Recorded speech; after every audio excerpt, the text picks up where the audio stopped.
seeds may not look like much from the outside, but watch them closely over a period of time, or with time-lapse photography, and you can see they are literally bursting with life. The emergence of a young plant or seedling is the climax of an amazing journey. To get to this point, the seed had to be formed on a parent plant and be dispersed into an environment with the right growing conditions. Despite the differences in size, shape, and method of dispersal, all seeds share common characteristics. All seeds include an embryo, some stored food, and a protective seed coat. When the plant egg is fertilized, it develops into an embryo. It has the potential to form all parts of a mature plant: a root-like structure, a stem, and leaves. The embryo does not begin growing immediately, however. Instead, it is inactive until conditions allow for germination, which is the period when the embryo begins to grow. The embryo and other parts of the seed develop inside an ovary. The ovary then ripens into a fruit, which has seeds enclosed. The fruit protects the seeds inside of it, and their sweet taste can also prompt animals to take part in seed dispersal. Successful seed dispersal is important to the survival of each plant species.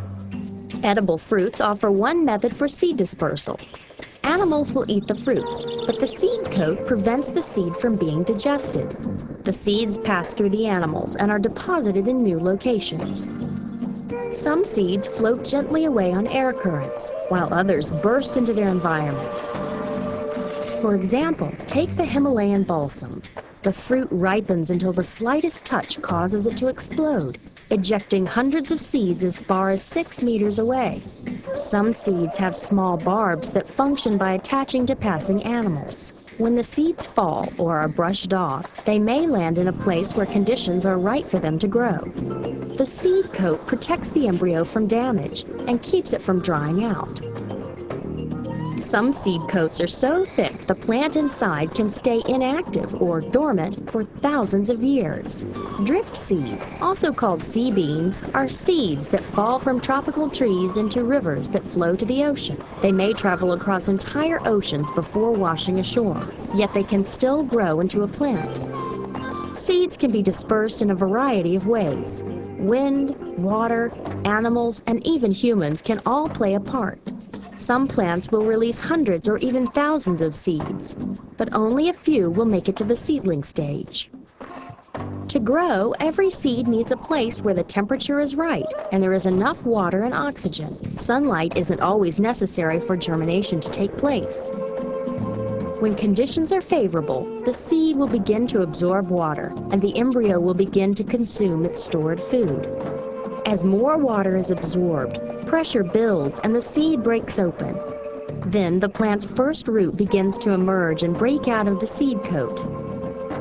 The root grows down into the soil, growing and spreading as a way to absorb more water and minerals. While the plant's roots grow downward, its stem grows upward and its leaves grow out. Growing toward the light enables the young plant's new leaves to capture the sun's energy. As sunlight strikes the leaves, photosynthesis takes place, producing food, which plant cells process and turn into energy. The new plant will be able to carry out photosynthesis as long as it has water, sunlight, and carbon dioxide from the air. During photosynthesis, the plant will produce oxygen as a waste product.